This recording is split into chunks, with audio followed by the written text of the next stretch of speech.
हिंदू लोग कट्टर नहीं है, आपस में कट्टर नहीं है, कुछ नहीं करते जैसे मुसलमान कट्टर हैं। तो मुसलमानों का कट्टरपना, हिंदू का कट्टरपना में फ़र्क है। अम्बेडकरवादी लोग हैं या हमारे एक भाई हैं खासकर एक वर्ग के, वो इस सोच के हैं कि भाई पंडितों ने पाखंड फैला रखा है या ब्राह्मणों ने हमारे पे अत्याचार किया या मनुस्मृति में ऐसा ऐसा है वैसा वैसा है। ऐसा धर्म की आड़ में, सनातन की आड़ में लोग दुकानदारी करने लग रहे हैं कि मैं राधे राधे नाम करती रहूं, राम राम नाम जपती रहूं और मेरा बच्चा बीमार हो जाए और मेरे बच्चे को अगर मेरे पास दवाई दिलाने के लिए पैसा नहीं है तो क्या वो राम नाम या राधा नाम काम आएगा? नहीं। मुझे सबसे ज्यादा मतलब दुकानदारी धर्म की आड़ में या फिर सनातन की आड़ में लोग अपनी चलाने लग रहे हैं। बेटा नहीं हो रहा, बेटा होने का कोई धागा धुगा बना दो जी। बच्चा को नहीं होने लग रहा जी, बच्चा होने का धागा बना दो जी। हमारे घर में कलेश बहुत रहता है जी, कलेश खत्म करने का धागा बना दो जी। है आपका धाम कहाँ पे है जी?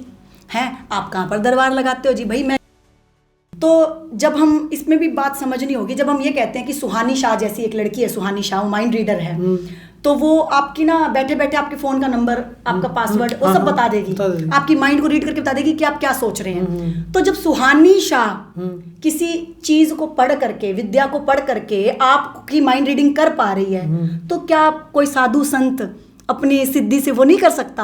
हम ऐसा क्यों नहीं मानते कि वो कर भी सकता है, हो भी सकता है, क्योंकि बहुत से आप देखोगे बहुत से सिद्ध संत हमारे भारत में रहे हुए हैं ऐसे जिन्होंने चमत्कार किए हैं। अच्छा, अब आप इसको चमत्कार बोल लें या ना बोले, लेकिन ये एक साधना के प्रोसेस में शायद हो सकता है कि ये चीज़ें होती होंगी। मैं ये कहती हूँ क्योंकि मेरे अनुभव में नहीं आई, ना ही मैंने किसी से भी पर्चा निकलवाया है या कुछ सत्य जाना है। अच्छा, ऐसा सत्य तो आपको आजकल ज्योतिष भी बता देते हैं, आपकी डेट ऑफ बर्थ जान करके। बहुत से लोग भरे पड़े हैं इंटरनेट पे जो आपकी डेट ऑफ बर्थ देख करके आपका पूरा जीवन बता देंगे, आपकी पत्नी का नाम, आपके पति का नाम, आपके बच्चों का नाम, आपके पूरे खानदान की हिस्ट्री बता देंगे।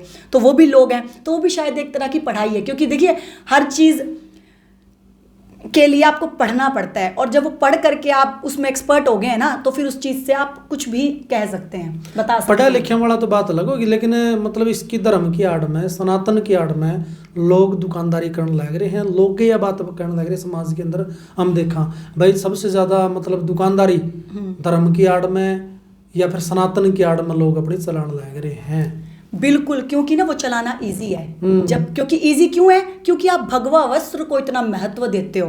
महत्व तो इसलिए दिया जाता है ना कि जो हमारे ऋषि मुनियों ने, जो हमारे वेदों ने बताया कि भगवा वस्त्र के पीछे की जो दर्शन है वो अलग है, लोग उसको नहीं समझते। सिर्फ भगवा वस्त्र देख करके आप उस पखंडी के पीछे हो जाते हो कि भगवा वस्त्र धारण कर रखा है, संन्यास ले रखा है, ब्रह्मचारी है, तो मतलब कि पक्का ज्ञानी होगा। अच्छा, मुझे भी कई लोग पूछते हैं, जैसे ही मैं उनको बता दूंगी कि मैं साधक या कथावाचक को, तो बोलेंगे जी आपका धाम कहाँ पे है जी? हैं आप कहाँ पर दरबार लगाते हो जी? भाई मैं कहीं दरबार नहीं लगाती, मेरा कहीं धाम नहीं है। मैंने अपने चैनल का नाम देव देवी धाम रख रखा है। हाँ, मेरी मन से इच्छा है कि मैं एक अपना मंदिर बनाऊं, मेरे जो मैं परब्रह्म में मानती हूँ, जो ईश्वर के निर्गुण निराकार रूप को जो मैं मानती हूँ, उसको साकार रूप में भी मैं एक जगह स्थापित करूँ और पूजा पाठ करूँ। बस मेरा इतनी एक इच्छा है। और लेकिन ये कहना, अब देखिए ना प्रश्न लोगों के ऐसे होते हैं कि धाम कहाँ पे है जी, दरबार कहाँ लगाते हो जी? क्यों? क्योंकि बस सबको पाने की लालसा। अच्छा, पाने की भी क्या? वहाँ दरबार में जाके कुछ ऐसा थोड़ा कि यूँ बोलेंगे कि ज्ञान दो जी, हमें भक्ति की प्राप्ति करवाओ। नहीं नहीं, क्या बोलेंगे जी? हमें बेटा नहीं हो रहा, बेटा होने का कोई धागा धुगा बना दो जी। बच्चा को नहीं होने लग रहा जी, बच्चा होने का धागा बना दो जी। हमारे घर में कलेश बहुत रहता है जी, कलेश खत्म करने का धागा बना दो जी। है या मतलब हर चीज़ अपने लिए चाहिए। कोई भगवान को नहीं मांगता, कोई अध्यात्म को नहीं मांगता, कोई ज्ञान नहीं मांगता, कोई भक्ति नहीं मांगता। चाहिए क्या? सिर्फ धन। तो जब धन धन धन धन चाहिए तो ऐसे पखंडी तो आपका बिल्कुल फायदा उठाएंगे। संत की असली परिभाषा क्या है? संत की देखिए परिभाषा ये है कि संत एक ऐसी स्थिति है जब व्यक्ति ना, पहले तो एक व्यक्ति साधक होता है, साधना कर करके जब वो अपने शरीर को, अपने मन को, अपनी चेतना को, है ना, अपने मानसिक विचारों को, अपने शारीरिक उसको देह को जब वो साध लेता है ना अनुशासन के तहत, तब वो जाता है संत की श्रेणी में। फिर तब पहले तो साधक के रूप में आत्मज्ञान करता है, मतलब स्वयं को जानता है, और फिर संत होती है आगे की श्रेणी शुरू। जब आप आत्मज्ञान तो पा चुके हैं, अब आप उस आत्मज्ञान में जब आपको पता लग गया कि आप कौन है, आपको ये पता लग गया कि आप उस ईश्वर के अंश हैं, तो अब संत में जो है वो जर्नी शुरू होती है कि ईश्वर के अंश में हूँ, तो उस ईश्वर को जानना, उस ईश्वर में विलीन होने के लिए मैं क्या करूँ। तो जो संत है वो भी कोई उपाधि या उपमा नहीं है, मैंने जैसे आपको पहले बताया। संत भी एक स्थिति है जब आप आत्मज्ञान से ऊपर उठते हैं, जब आप ब्रह्म को जानना चाहते हैं, ब्रह्म की तरह अपने आप को विस्तृत करना चाहते हैं या फैलाना चाहते हैं, विस्तार करना चाहते हैं अपनी हर प्रकार की व्यवस्थाओं का। सही बात है। आपने रजनीश ओशो को पढ़ा है? जी सुना है मैंने, उनको पढ़ा तो नहीं, सुना है। सुना है जी। कैसा लगा? अब देखिए, कई बातें तो मुझे उनकी नहीं ठीक लगती और कई बातों को मैं उनकी अपने जीवन में उनका अनुसरण करती हूँ। जी बिल्कुल, कई बातें उन्होंने वाकई बहुत ऐसी बोली हैं जो आज के समाज के अकॉर्डिंग बिल्कुल ठीक है। क्या सही है। एक बात बताओ, क्या मंदिर जाना ही भक्ति है या फिर मतलब आत्मचिंतन करके या फिर मेडिटेशन करके भी भक्ति करी जा सके है? मंदिर जाने का जो कंसेप्ट है ना, उसको हमें समझना पड़ेगा कि मंदिर जाने को भक्ति हम इसलिए कह देते हैं कि क्योंकि एक व्यक्ति समय निकाल करके रोज मंदिर जा रहा है, यानी कि समय निकाल रहा है वो भगवान के लिए। और ऐसा कुछ नहीं है कि मैं मतलब अगर भगवा वस्त्र पहन रखा है, मैं साधक हूँ तो मुझे ज़्यादा भगवान मिल जाएगा और आप एक नॉर्मल व्यक्ति तो आपको नहीं मिलेगा, ऐसा नहीं है। बात सिर्फ और सिर्फ किस चीज़ की है? समय की। आप कितना समय अपने मनन चिंतन अध्यात्म को देते हो या अपनी भक्ति को देते हो, उस बात से फ़र्क पड़ता है। इस बात से भी फ़र्क नहीं पड़ता कि आप मंदिर जा रहे हो या नहीं जा रहे हो। वो देखो सबका निजी व्यक्तिगत मामला है कि वो मंदिर जा करके उसको अच्छा लगता है। हालांकि घर में भी मंदिर होते हैं, हम घर में भी पूज सकते हैं, लेकिन ठीक है, कई जगह ऐसी वाइब्रेशंस होती है मंदिर में, ऐसी पॉजिटिविटी होती है कि आपको जा करके अच्छा लगता है, आपका मन शांत होता है। उस जगह में आप ईश्वर के साकार, क्योंकि वहाँ पे विग्रह बड़े होते हैं, तो आप ईश्वर से और ज़्यादा अच्छे से कनेक्ट हो सकते हो। आपके अनुसार जीवन का असली सुख धन दौलत में है या फिर ईश्वर भक्ति में है? अब सबको बात कंट्रोवर्शियल लगेगी, लेकिन आज के समय में देखिए धन दौलत भी उतनी आवश्यक है और ईश्वर तो है ही। ईश्वर तो आपका अभिन्न अंग होना चाहिए। क्यों? क्योंकि आप उसके अंश हो। ये बातें वही समझ पाएगा जिसको इन चीज़ों का ज्ञान है, वरना वो यही कहेगा कि मैं पाखंड वाली बातें कर रही हूँ। लेकिन ऐसा नहीं है। जब आप ईश्वर में भक्ति करते हो और आध्यात्म के अंदर इतना डूबते हो ना, तो आप कोई बाकी चीज़ों में आसक्ति नहीं होती। देखिए आसक्ति नहीं होनी चाहिए, लेकिन माया और धन भी उतना ही ज़रूरी है आज के समय में। मैं कह दूं कि मैं राधे राधा नाम करती रहूं, राम राम नाम जपती रहूं और मेरा बच्चा बीमार हो जाए और मेरे बच्चे को अगर मेरे पास दवाई दिलाने के लिए पैसा नहीं है, तो क्या वो राम नाम या राधा नाम काम आएगा? नहीं। मुझे पैसे का सहयोग लेना ही पड़ेगा और बच्चे से मेरी माया, तो मुझे उसे बचाना ही पड़ेगा क्योंकि वो मेरा कर्तव्य, वो मेरा धर्म है। तो धर्म समझना पड़ेगा लोगों को। समझेंगे कैसे? जब तक हम अपने वेद पुराण शास्त्र पढ़ेंगे नहीं। अच्छा, मैं ये नहीं कह रही पढ़ने से भी कई लोग ये सोचते हैं कि भाई ये वेदों की अगुवाई कर रही है, ऐसा कुछ नहीं है। आप सब धर्म के शास्त्र मुझे लगता है कि इंसानों को पढ़ने चाहिए, क्योंकि किसी भी धर्म के शास्त्र में नफरत नहीं सिखाई गई है। सभी धर्म के शास्त्रों में प्रेम ही सिखाया गया है। ठीक है, ब्रह्म की स्थिति बताई गई है कि क्या है ब्रह्म, तो उसको समझना होगा। और पढ़ने का अर्थ ये नहीं है कि आप उन सभी चीज़ों को मान लो। जैसे अभी बहुत विवाद चलते हैं मनुस्मृति पर, आप देखेंगे कि जो अम्बेडकरवादी लोग हैं या हमारे एक भाई हैं खासकर एक वर्ग के, वो इस सोच के हैं कि भाई पंडितों ने पाखंड फैला रखा है या ब्राह्मणों ने हमारे पे अत्याचार किया या मनुस्मृति में ऐसा ऐसा है वैसा वैसा है। ऐसा कुछ नहीं है मनुस्मृति के अंदर। मनुस्मृति के अंदर बहुत सी अच्छी चीज़ें हैं और कोई ज़रूरी नहीं है कि आपको किसी चीज़ को पढ़ना है तो सब उसको ग्रहण ही करना है। हर चीज़ को ग्रहण करने योग्य नहीं है। अगर हर चीज़ ग्रहण करने योग्य होती मतलब अब तो फिर तो भगवान एक ही शास्त्र बनवाते, एक ही शास्त्र होता पूरी पृथ्वी का। लेकिन कितने सारे हैं, क्योंकि ईश्वर प्राप्ति के बहुत से मार्ग हैं। डेस्टिनेशन सिर्फ एक है ईश्वर, लेकिन मार्ग बहुत से हैं। तो आप हर मार्ग के अंदर से अच्छी चीज़ें चुन करके ग्रहण कीजिए। और जो आपको अपने जीवन की परिस्थिति, क्योंकि सबकी परिस्थितियां अलग होती है। देखिए हर कोई हर बात को अपने ऊपर लागू नहीं कर सकता। वेदों की सभी बातें सभी पर लागू नहीं होती, सभी पुराणों की सभी बातें सभी पर लागू नहीं होती, और ना आप उनको कर सकते हो। आज के टाइम में कर पाना बहुत कठिन है। लोग पढ़ ही नहीं पाते हैं तो कर पाना तो बहुत कठिन है। ठीक है, तो सब बातें सब पर लागू नहीं होती, लेकिन मेरा ये कहना है कि आप हर धर्म से सद्भावना रखें। ठीक है, कट्टर ना बन जाएं। कट्टर इन द सेंस अब इस बात पे भी मुझे लोग ट्रोल कर सकते हैं कि कट्टर कह दिया मैंने, कट्टर नहीं होना चाहिए। और अक्सर ये कहा जाता है कि हिंदू लोग कट्टर नहीं है, आपस में भाईचारा, आपस में कट्टर नहीं है, कुछ नहीं करते, जैसे मुसलमान कट्टर हैं। तो मुसलमानों का कट्टरपना हिंदू का कट्टरपना में फ़र्क है। देखिए कट्टरपने का अर्थ ये नहीं है कि आप किसी के प्रति हे दृष्टि रखें, किसी के प्रति हीन भावना रखें, भेदभाव करें। कट्टर का अर्थ ये नहीं है। कट्टर का अर्थ है कि जो आपकी श्रद्धा और जो आपका विश्वास है ना अपने ईश्वर पर, आप अपने मार्ग पर, अपने धर्म की पद्धतियों पर, वो अडिग होना चाहिए, जिसके लिए हमारे बड़े बड़े संतों ने अपने आप को कुर्बान कर दिया था। जी। अच्छा, एक बात और बताओ जी हमें, आज का जो समाज का ताना बाना आपने देखा, हाँ अखबारों में पढ़ा, हाँ सोशल मीडिया पे पढ़ा, हाँ क्योंकि आप एक एडवोकेट भी हैं जी। जो अपने रिश्ते नाते होया कर दे, आजकल मतलब कोई किसी को लेके भाग गया, कोई मतलब लिविंग रिलेशनशिप वाला मामला चल रहा है, तो क्योंकि साधक हो आप कथा भी करो हो, समाज को जागृत करने का काम आपका मतलब मेन काम रहा है, तो उस चीज़ को लेकर ना आप जो ज्वलंत समस्याएं हैं समाज के अंदर, उनको लेकर आपका क्या दृष्टिकोण है? किसको दोषी मानो इन सारी चीज़ों का? देखिए, हर चीज जो हमारे ताने बाने खत्म होते जाने लग रहे, रिश्ते नाते खत्म होते जाने लग रहे, बिल्कुल हर चीज़ का दोषी कौन है? मैं स्वयं में आप समझ लीजिए कि सारा समाज, जब सारा समाज कहेगा कि मैं दोषी हूँ, तो समाज ही दोषी होता है जी हर चीज़ का।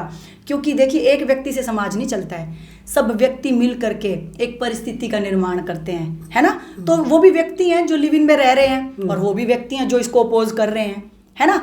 बात तो है सामाजिक ताने बाने की बिगड़ने की। अभी सामाजिक ताना बाना बिगड़ क्यों रहा है? क्योंकि संस्कृति का लोप हो गया जी। लोग जुड़ते ही नहीं है, अपने धर्म से नहीं जुड़ते, अपने संस्कारों से नहीं जुड़ते। अच्छा, क्यों नहीं जुड़ते? क्योंकि उनको लगता है कि इसमें पाखंड बहुत है।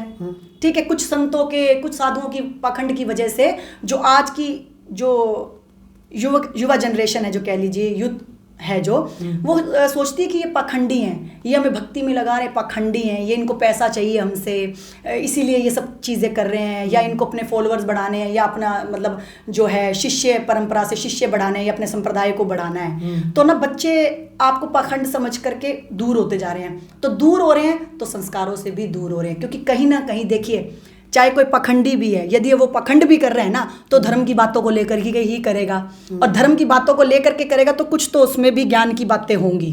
मान लो आज मैं हूं, अगर कथा बता रही हूँ और आप मुझे पखंडी कह रहे हो, तो मेरे उस पखंड में कथा तो है ना ईश्वर की, तो आप उसको सुन करके कुछ उसमें से ग्रहण करना चाहो तो कर सकते हो, लेकिन हम नहीं करते हैं, और फिर वो बच्चे तो ऑटोमेटिकली उससे दूर हैं ही हैं। तो उसमें सब दोष हमारा है। अच्छा, आप मतलब प्रयागराज गए थे महाकुंभ में पिछले साल 2025 में जी। वहाँ का एक्सपीरियंस शेयर करो, किस तरह का एक्सपीरियंस रहा? साधु महात्माओं का वहाँ पर जमघट लगा हुआ था, पूरे देश के या विदेशी जो हमारे साधु महात्मा थे वो उसमें पहुंचे हुए थे, तो आपने मतलब क्या एक्सपीरियंस लिया वहाँ से?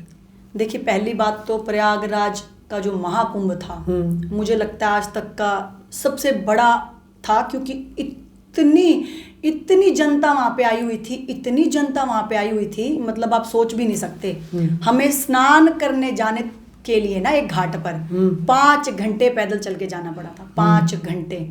तो और हाँ, मेरा जो अनुभव है बहुत ही अच्छा रहा। मैंने वहाँ पे बहुत अच्छे आध्यात्मिक अनुभव किए, क्योंकि मैं वहाँ पर साधना में बैठी थी, तो मैंने बहुत कुछ अनुभव किया, और ऐसा अनुभव किया, ऐसे सब ईश्वर ने मेरा साथ दिया, या कह लीजिए जो भी आजकल जैसे आप बोलते हैं ना कि VIP दर्शन होते हैं और हमें पैसे दे करके वो करने पड़ते हैं, लेकिन ईश्वर ने मेरा उस समय ऐसा साथ दिया कि मैं सभी बड़े बड़े संत सो कॉल्ड जो हैं आज के टाइम पे, जैसे आप कह लीजिए वो कैलाशानंद गिरी जी हैं, निरंजनी अखाड़ा के आचार्य महामंडलेश्वर हैं, मैं उनसे मिली, उन्होंने मुझे माला दी, पटका पहनाया, बिना 1 रुपये VIP दर्शन के दिए। ठीक है, और मैं उन्हें जानती भी नहीं थी, लेकिन मैं उसको मानती हूँ कि मेरा सौभाग्य है, क्योंकि मैं जिस इंटेंशन से, जिस शुद्ध अंतःकरण से उस प्रयागराज के कुंभ के मेले में गई थी ना, वो मैं ही जानती हूँ, मैं किसी को बयान भी नहीं कर सकती।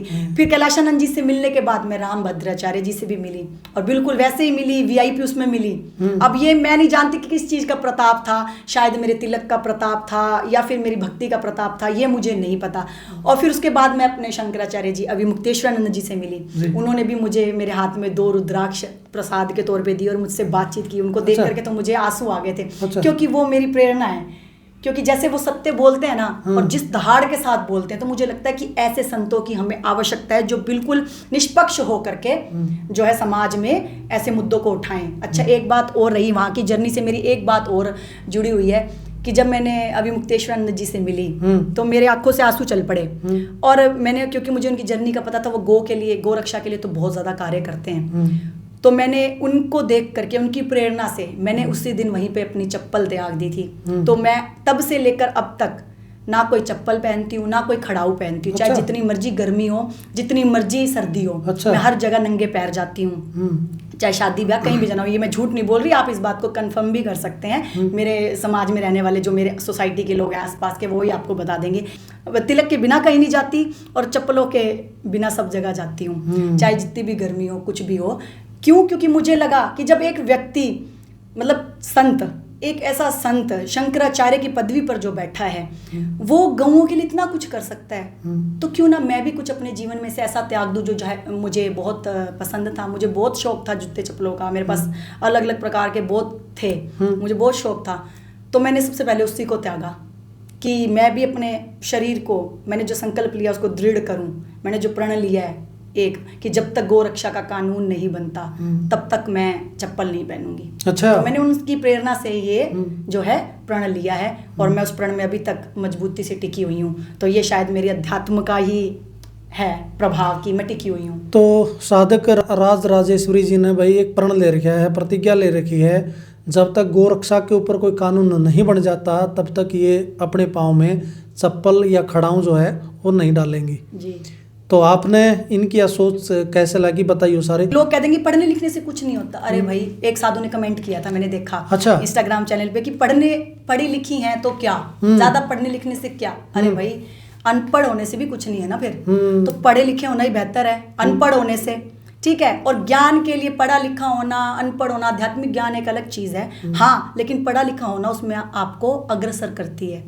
क्योंकि एक पढ़े लिखे व्यक्ति की जो सोच है ना, वो थोड़ी रिफाइंड होती है, ज्यादा उस तरफ आपको अच्छे से ले जा सकती है, क्योंकि वो तर्क कर सकता है, ठीक है, और विज्ञान समझ सकता है, लॉजिक्स समझ सकता है, ठीक है, पखंडवाद में नहीं फंसता। तो हम जैसे लोग नहीं फंसते पखंडवाद में, मेरे जैसे लोग नहीं जाते बाबाओं के पास में पर्चियां निकलवाने के लिए और कुछ मांगने के लिए, क्योंकि मैं ईश्वर से भी कुछ नहीं मांगती हूँ। मेरा यही रहता है कि ईश्वर ने आपको सब कुछ दिया हुआ है, सिर्फ कमी है तो क्या उसको मतलब कि एम्ब्रेस करने की।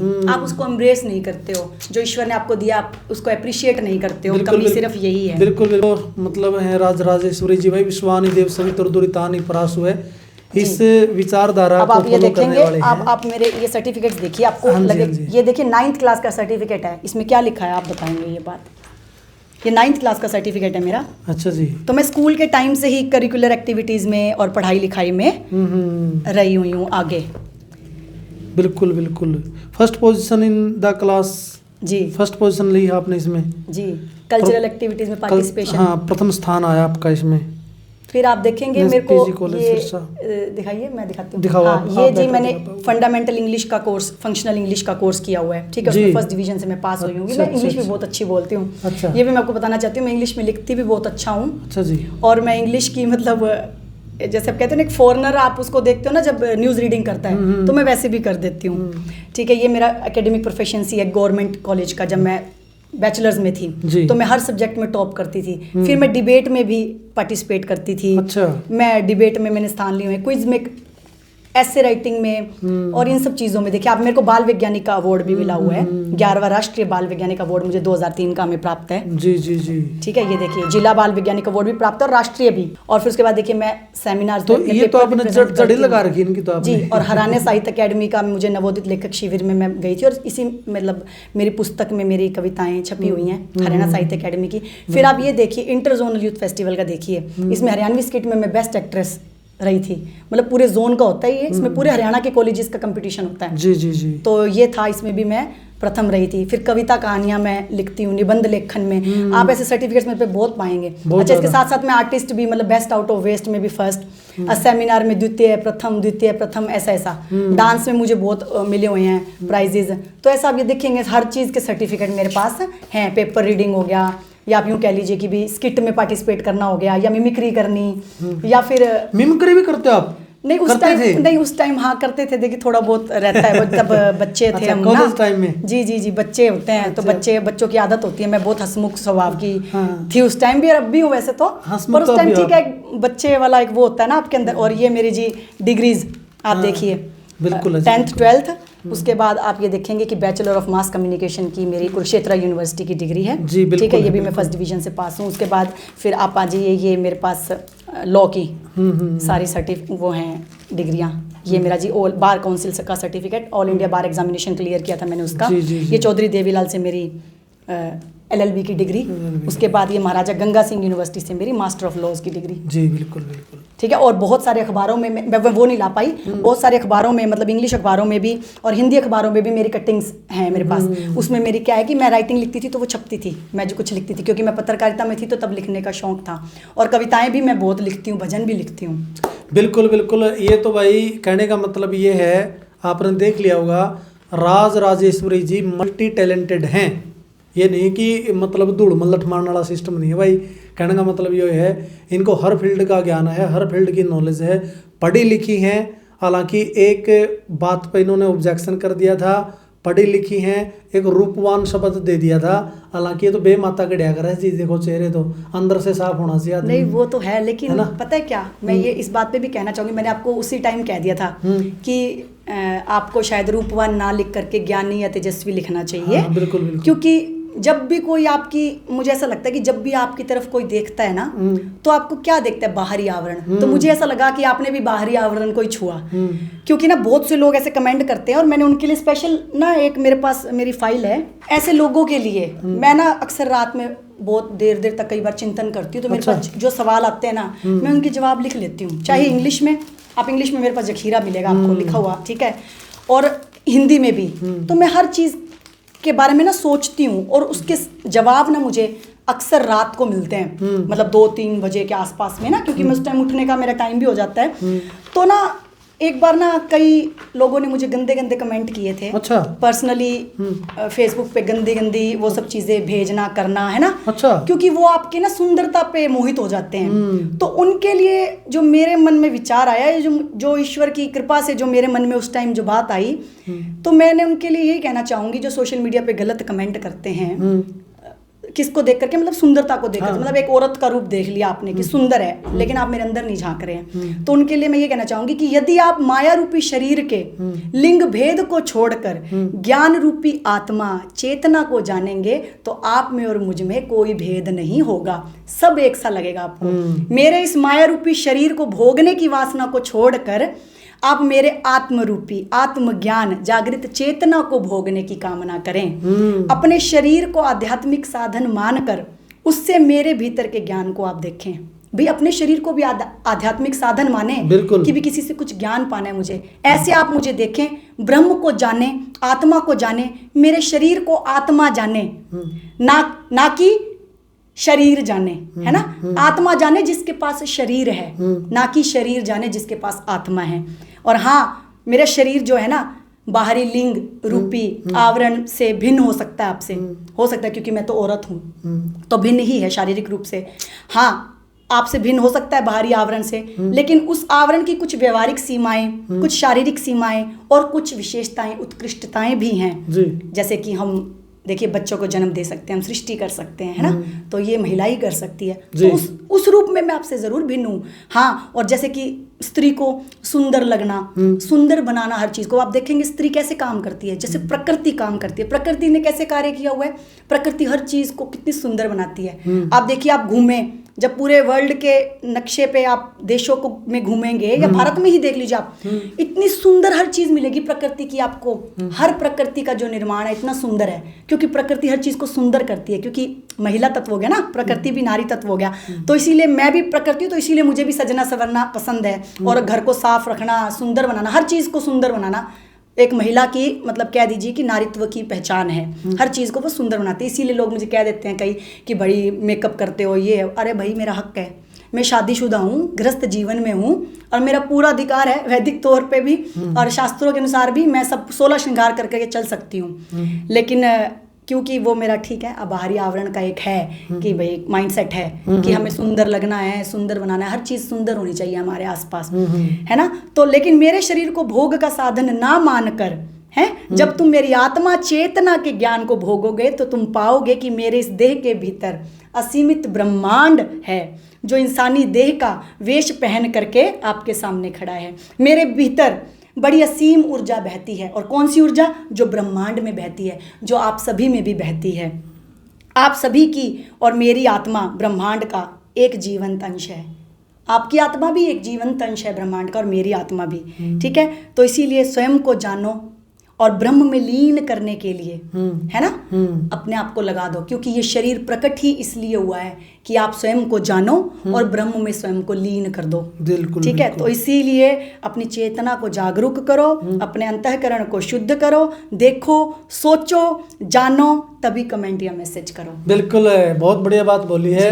राज राजेश्वरी जी ने भाई मुखर होकर के बोलती हैं और मल्टी टैलेंटेड हैं, बहुत ज़्यादा मतलब एजुकेटेड हैं, और समाज जन जागृति का काम जो है मंचों के माध्यम से करती है, अपनी कथाओं के माध्यम से जागृति लाने का काम कर रहे हैं। एक साधक का कर्तव्य भी बना है, उस कर्तव्य को बहुत बढ़िया तरीके से निभाने का काम करती हैं। इनके साथ में हमने बातचीत करी है। आपने ये पॉडकास्ट, ये बातचीत किस तरह की लगी भाई, सभ्य और सकारात्मक कमेंट करके ना सारे ज़रूर बताइए। वीडियो ने जी लगा के शेयर करिए सारे। सबका बहुत बहुत धन्यवाद, आपने टाइम निकाला जी, आपका भी बहुत बहुत धन्यवाद जी।